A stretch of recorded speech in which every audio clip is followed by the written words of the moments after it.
Bismillahirrahmanirrahim.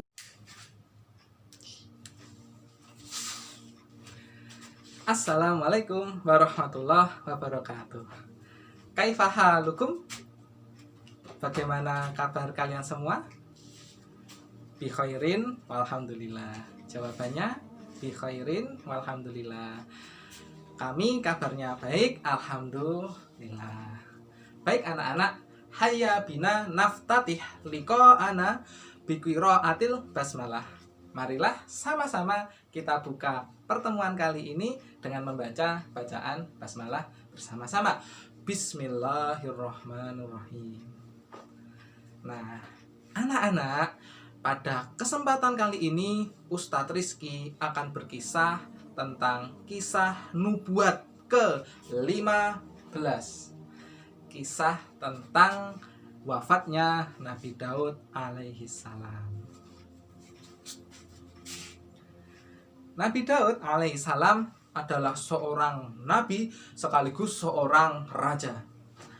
Nabi Daud alaihi salam mempunyai kerajaan yang sangat besar, mempunyai wilayah yang sangat luas. Nabi Daud alaihi salam adalah seorang nabi sekaligus seorang raja. Nabi Daud alaihi salam mempunyai banyak istri, dan Nabi Daud alaihi salam mempunyai sifat sayang sama istri yang sangat besar. Jadi Nabi Daud alaihi salam tidak suka kalau ada laki-laki yang sembarangan masuk ke dalam rumah. Suatu hari Nabi Daud alaihissalam sedang keluar dari kerajaan untuk melaksanakan tugas tertentu. Nabi Daud alaihissalam berpesan kepada istrinya yang berada di rumah, yang berada di dalam kerajaan tersebut. Nabi Daud berpesan supaya jangan mengizinkan seorang laki-laki untuk masuk ke dalam rumah.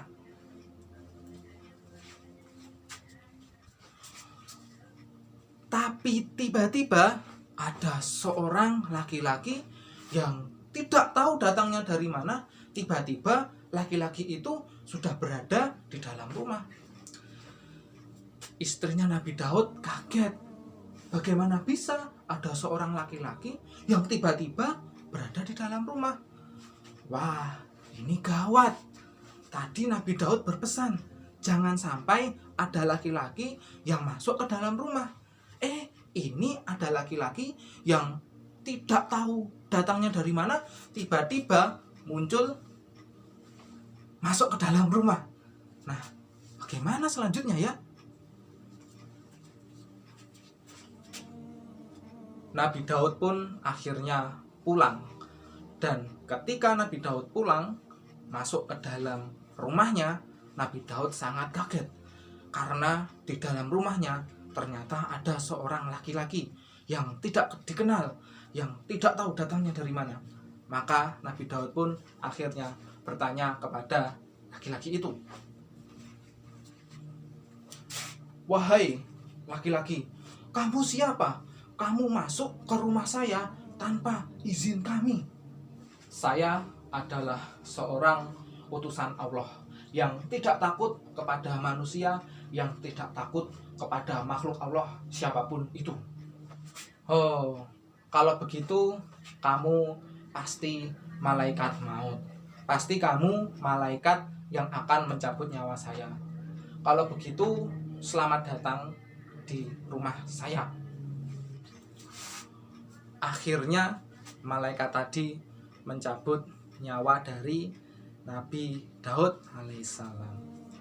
Nah, anak-anak, ketika nyawa Nabi Daud alaihissalam dicabut, anaknya Nabi Daud yang bernama Nabi Sulaiman langsung memakamkan Nabi Daud alaihissalam sesuai dengan pemakaman cara Islam. Nabi Sulaiman alaihissalam, beliau sebagai seorang nabi, juga sebagai seorang raja, lalu dengan kemampuan yang diberikan Allah kepada Nabi Sulaiman akhirnya memerintahkan seluruh burung yang ada di langit untuk bisa menaungi Nabi Daud alaihissalam. Jadi anak-anak, ketika Nabi Daud alaihissalam akan dikubur, kan kalau tempat kita biasanya kan pakai keranda ya, dimasukkan ke dalam keranda. Nah ini diiring diarak dari kerajaan menuju tempat penguburan. Nah ketika diarak ini kan kalau keluar rumah kan pasti panas ya. Nah kan ada sinar matahari yang terik dari atas kan. Ini kerandanya Nabi Daud alaihissalam. Lalu Nabi Sulaiman memerintahkan burung-burung yang terbang itu untuk menaungi kerandanya Nabi Daud alaihissalam, sehingga kerandanya Nabi Daud ini tidak kepanasan ya, jadi tidak kepanasan. Misal ini adalah kerandanya, lalu ini mataharinya di atas. Wah, ya. Supaya tidak panas, maka mataharinya ini ditutup oleh burung-burung yang ada di atas, sehingga Nabi Daud alaihissalam tidak kepanasan. Nah anak-anak, marilah kita ambil hikmah dari kisah ini. Hikmah dari kisah ini adalah yang pertama, ternyata malaikat mampu untuk menyamar menjadi seorang manusia. Hikmah yang kedua adalah Nabi Daud alaihissalam sangat sayang kepada keluarganya. Buktinya Nabi Daud tidak suka kalau ada laki-laki yang sembarangan masuk ke dalam rumahnya. Hikmah yang ketiga adalah Nabi Sulaiman alaihissalam dianugerahi Allah mukjizat, yaitu bisa menundukkan bangsa dari hewan-hewan. Jadi Nabi Sulaiman bisa berbicara dalam bahasa hewan, dan ini adalah mukjizat dari Allah Subhanahu wa Ta'ala. Baiklah, itulah kisah kita pada kesempatan kali ini. Semoga anak-anak bisa menerapkan dalam kehidupan sehari-hari.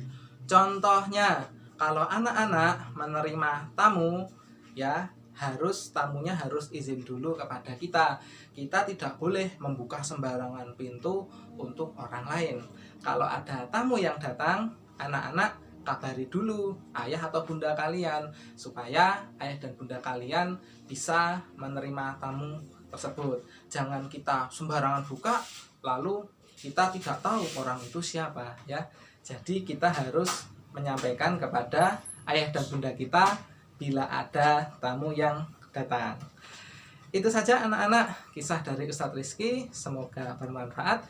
Jumpa lagi dengan Ustadz Rizky pada lain kesempatan. Kita tutup pertemuan kita dengan membaca hamdalah, istighfar dan kafaratul majelis. Alhamdulillahirabbil alamin, astaghfirullahaladzim, subhanakallahumma wa bihamdika, asyhadu alla ilaha illa anta, astaghfiruka wa atubu ilaik. Assalamualaikum warahmatullahi wabarakatuh. Alhamdulillahi rabbil alamin.